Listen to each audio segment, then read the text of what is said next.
was 50 years ago when my mother and my father began an unforgettable journey. I was just 7 months old when they moved deep into the jungles of Papua. We made our home among a small tribal group known as the Sawi. My dad learned the language, my mom treated the sick, all with the purpose of telling them about Jesus.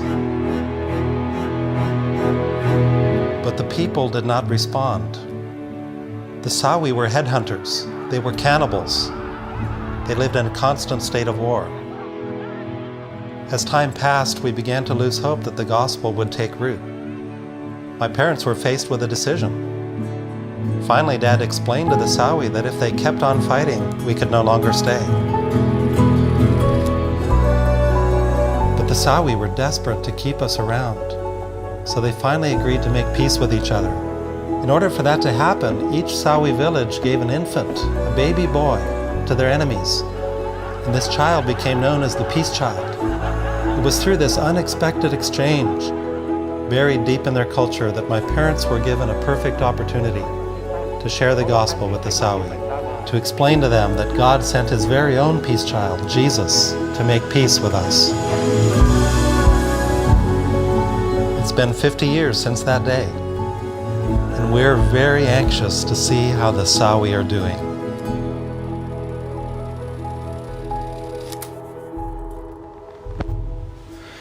It's fairly early in the morning on June 23rd, and everybody's still asleep. And this is the day. I'm on my way. I was up pretty late last night making sure that I had everything I needed.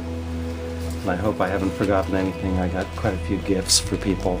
I think I'm set to go. It's been almost 25 years now since I've been there. I don't know how much things have changed. It's possible that a lot of the people that I know are no longer alive, but I think some of my friends will still be there, and it's going to be an amazing reunion with them. Joining my two brothers, Shannon and Paul. My dad just turned 77, and this is his first time back in many, many years. So for our family, for my brothers and my dad and I, this is the trip of a lifetime.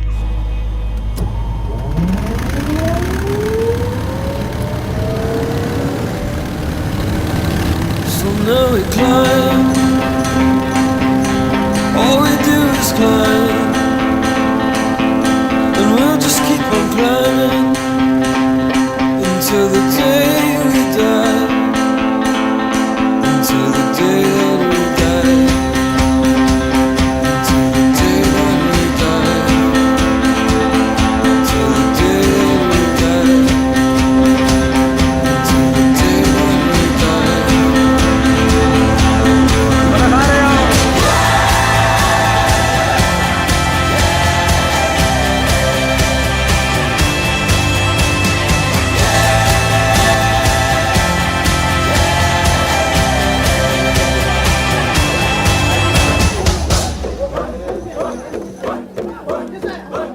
These are Kaigar tribesmen from upriver, and they're the ones who actually paddled our family in on this very river. And three of these guys were actually the actual paddlers from that time. I couldn't believe this.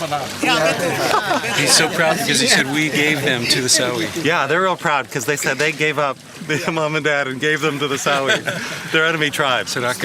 Yeah. Her father was one of the paddlers, and he died, so she's taking his place. She's taking his place. These two women are the daughters of the paddlers who brought mom and dad. And they have their weapons in their canoes here to reenact the fact that they brought their weapons because they were heading into enemy territory. So each person is here with a meaning. There's symbolism in each person's presence on this little flotilla of three canoes. Just to taking us to the same place where we landed. Yeah, to the very same spot.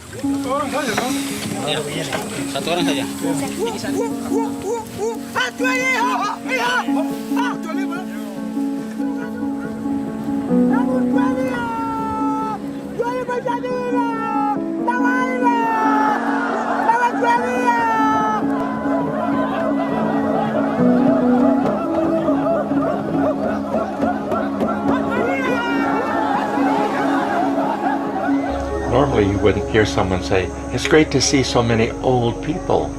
Disease took its toll. Death from warfare took its toll. But now to come back and see that there are just throngs among the crowds of people, throngs of people with gray hair and old enough that they have trouble walking along the trail, that's a special joy.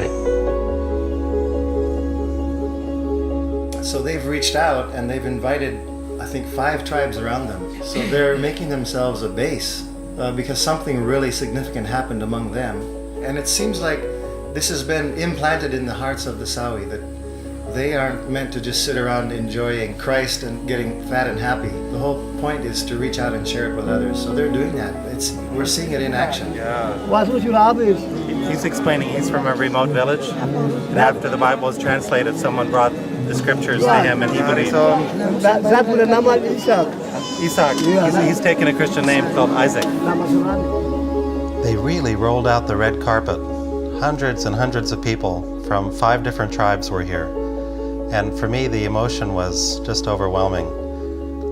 I think one of the things that struck me maybe the most was how many people grabbed my hand or gave me a hug, often with tears in their eyes, and said that they had been my close friend or playmate when I was little.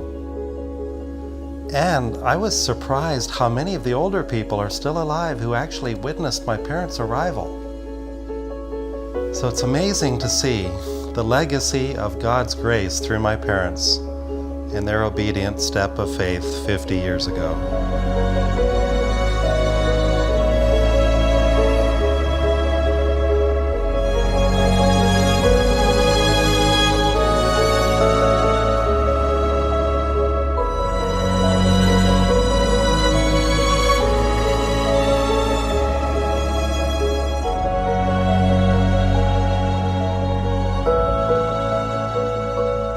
There's no electricity except for a little generator, and there's no emails, there's no text messages. Just, it's just quiet here, and it's beautiful, and there's a connection with the people here, and just waking up in the morning, hearing the sounds of the jungle, and I don't know, I've slept better last night than I have in years, even though I'm just sleeping on the floor in this village. So there is something to going back. Because I've lived so many places in different parts of the world, traveled so much, I've never been able to really say where's home. But I think this would probably be more than anywhere else. This is where I was born and raised. So this will always be special for me. Oh, this is these are grubs, and inside they're just full of grease, and the heads are really. It is strange, actually, the more I think about it. But they grow on you.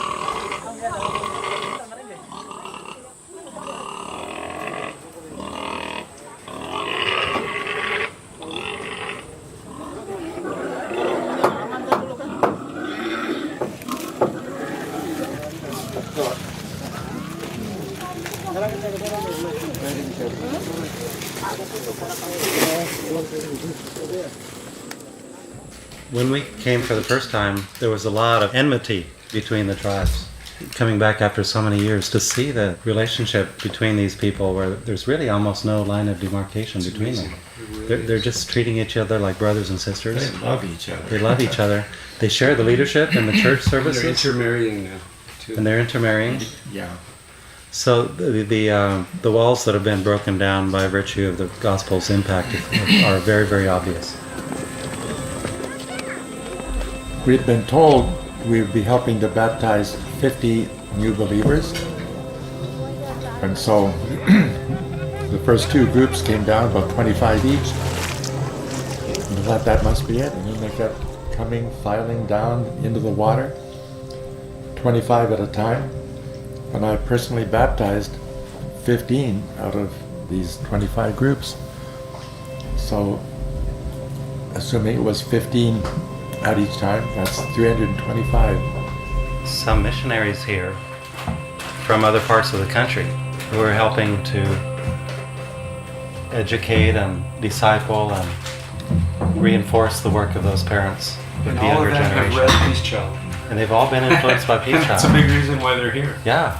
It's yeah. like a dream for them to go to the And these are marvelous young men and women Yeah, they are. from other cultures, from distant parts of the country, who've come here to build on the foundation that our family laid.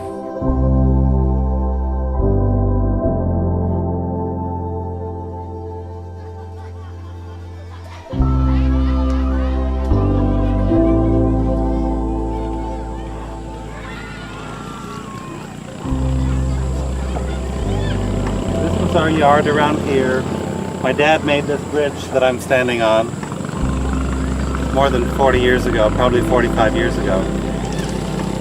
And my world just revolved around this area, just swimming in this river. His name is Moses, and he was just saying that he used to really enjoy jumping off the tree here with me into the river. Jadi bagaimana dampak pelayanan orang tua saya? Jadi sekarang orang tua dulu yang datang di sini dulu kami masih gelap. He said when my parents came years ago that they were still living in darkness. Sekarang orang tua sudah tanam firman di sini, Injil sudah masuk di sini, sudah damai, aman. God's word has been planted here. The gospel has been received. The place is full of peace. It's a safe place to live. We're very blessed. Kami rasa terima kasih kepada Tuhan sehingga I want to give Bapak thanks to Donald God ini bisa tiba di sini. Dan besoknya Bapak because Donald the gospel came here. Dan berkat yang apa yang Pak Donald sudah bawa di sini sudah sebagai pedoman di sini kami pegang sampai seumur hidup. And I want you to know that when you leave on the airplane tomorrow, that we're going to stay faithful to the gospel as long as we live. It's everything to us. Selamat jalan. Goodbye and God bless you, he says.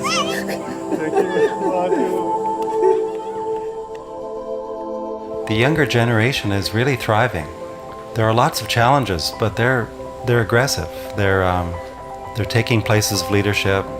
I'm impressed with the desire to progress, the desire to make an impact.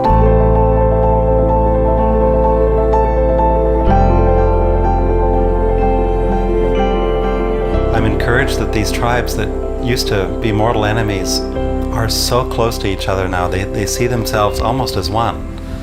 The old tribal barriers and divisions that I sensed and knew as a child have long since broken down.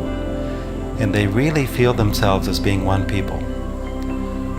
Part of that is because they share a sense of significance and identity by virtue of their story that has been told.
Our trip to Kamur and the reunion with the Sawi reminded me what an incredible privilege it is to join God in His journey to the nations.